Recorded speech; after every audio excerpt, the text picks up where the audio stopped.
दोस्तों, कहानी शुरू होती है उस राजा से जो अपनी प्रजा से बहुत ही प्रेम करता है। प्रजा भी उस राजा से उतना ही प्रेम करती है। एक दिन एक सिद्ध पुरुष महात्मा का उनके राज्य में आगमन होता है। महात्मा द्वारपाल से अपनी आगमन की सूचना महाराज को देने को कहते हैं। द्वारपाल भागता हुआ राज दरबार के अंदर पहुंचता है और महाराज को सिद्ध पुरुष योगी महात्मा के आने की सूचना देता है। महाराज द्वारपाल से उस सिद्ध पुरुष योगी महात्मा को दरबार में ससम्मान लाने का आदेश देते हैं। आदेश लेकर वह द्वारपाल महात्मा के पास वापस आता है और उन महात्मा को अपने साथ राज दरबार में चलने का निवेदन करता है। निवेदन स्वीकार कर महात्मा उस दरबान के साथ राजभवन की ओर प्रस्थान कर जाते हैं। जैसे ही वह राज दरबार में उपस्थित होते हैं, राजा उन्हें प्रणाम करता है और उन्हें आदर सहित एक आसन पर बिठाता है। राजा की आवभगत व उनका मृदुल व्यवहार देखकर महात्मा अति प्रसन्न हो जाते हैं।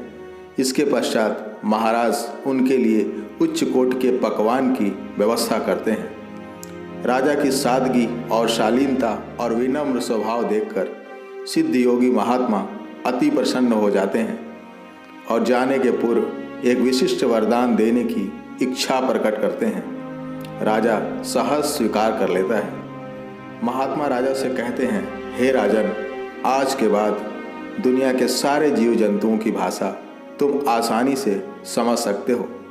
राजा यह सुनकर अति प्रसन्न हो जाता है, परंतु साथ ही साथ एक चेतावनी भी देते हैं कि अगर तुम यह राज किसी और पर जाहिर करते हो, अपनी इस अद्भुत शक्ति के बारे में बताते हो, तो उसी समय तुम्हारी मृत्यु हो जाएगी।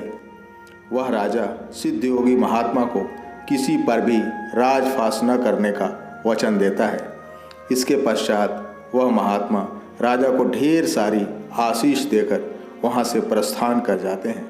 वह राजा अपने रानी से अत्यधिक प्रेम करता है, यहाँ तक कि राजा व रानी साथ ही साथ भोजन करते हैं। कभी भी वह राजा अकेले भोजन ग्रहण नहीं करता है। राजा व रानी के थालियाँ अलग अलग सजी होती हैं। दोनों आसपास बैठे होते हैं और भोजन करना शुरू कर देते हैं। उसी दौरान दो चींटियाँ वहाँ पहुँच जाती हैं। एक चींटी रानी के थाली का एक कण उठाकर राजा की थाली में रख देती है। यह देखकर साथ वाली चींटी क्रोधित हो जाती है। पहली चींटी के ऐसा करने पर दूसरी चींटी को डांटना शुरू कर देती है। तुम ऐसा कैसे कर सकती हो? क्या तुम्हें नहीं पता कि रानी का जूठन यदि राजा खा लेगा तो रानी को नरकता है? यह सुनकर दूसरी चींटी कहती है, तुम तो खामखा नाराज होती हो। मैं तो दोनों का प्रेम और गहरा करने का प्रयत्न कर रही थी। चींटियों की बात सुनकर राजा हंस देता है। राजा के अकारण हंसने पर रानी को बहुत ही आश्चर्य होता है। वह राजा से पूछती है, आप क्यों हंसे?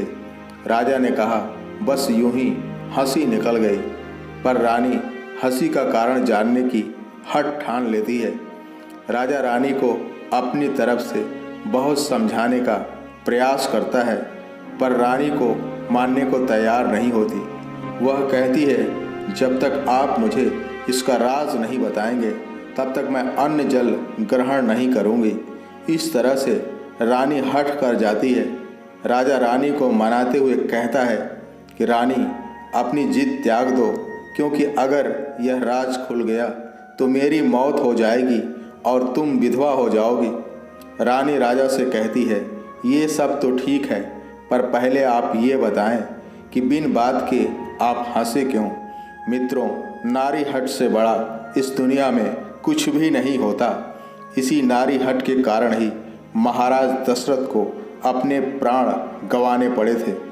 वैसे महाभारत होने के कई कारण थे, लेकिन उन कारणों में द्रौपदी के खुले केसों का कारण भी शामिल था।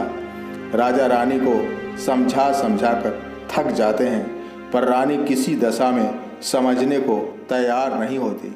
मित्रों, अंत में राजा विचार करता है कि अब तो मरना निश्चित ही है, तो क्यों न किसी तीर्थ स्थल पर जाकर अपना प्राण त्यागूं। ऐसा विचार करके राजा रानी से काशी चलने के लिए कहते हैं। रानी झट से तैयार हो जाती है। राजा व रानी को चींटी वाली बात बताने के लिए रथ पर सवार होकर काशी के लिए निकल पड़ते हैं। रास्ते में राजा देखता है कि एक बकरा व बकरी खड़े हैं। बकरी किसी बात को लेकर बकरे से हट कर रही थी।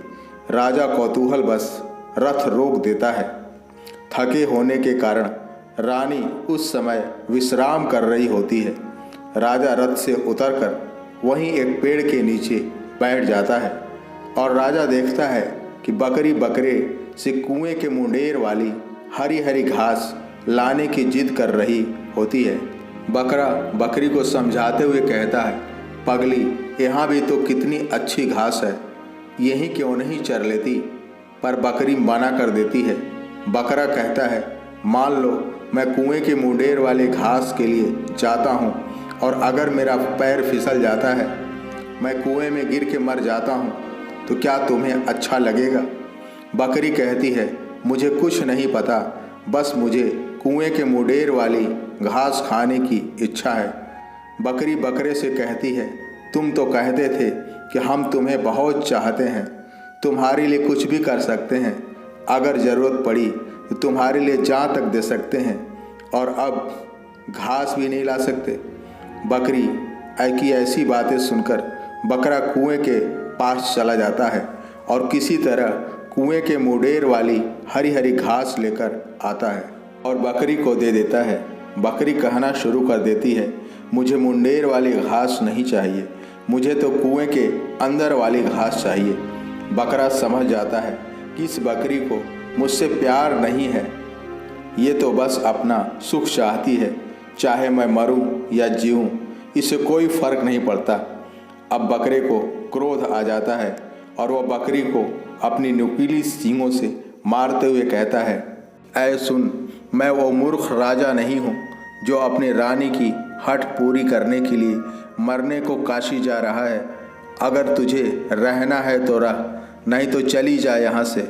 और तू खुद क्यों नहीं कुएं में गिर जाती, और अगर तुम अपना हठ नहीं छोड़ती तो मैं तुम्हें खुद ही कुएं में ढकेल दूंगा।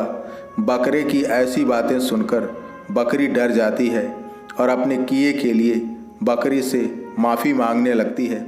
राजा जब बकरे की यह बात सुनता है, उसकी बुद्धि खुल जाती है।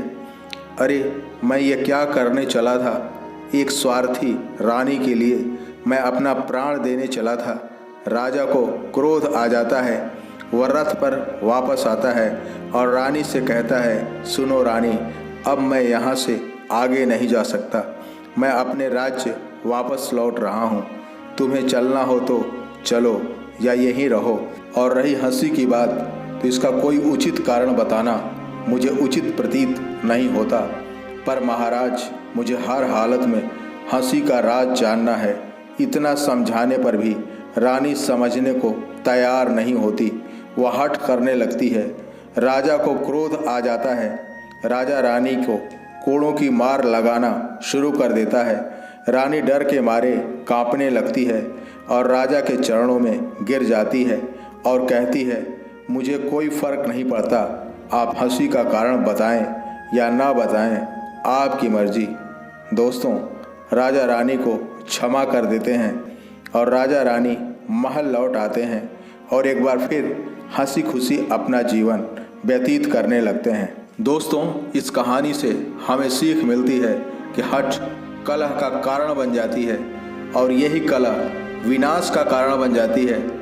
और अब तक ना जाने कितने ही घर इस नारी हठ के कारण तबाह व बर्बाद हो गए हैं। अंत में आप सबसे यही कहना चाहता हूँ कि जिद व हठ करना है तो अपने सपनों के लिए करो, अपने कैरियर के लिए करो, कुछ बड़ा हासिल करने के लिए करो।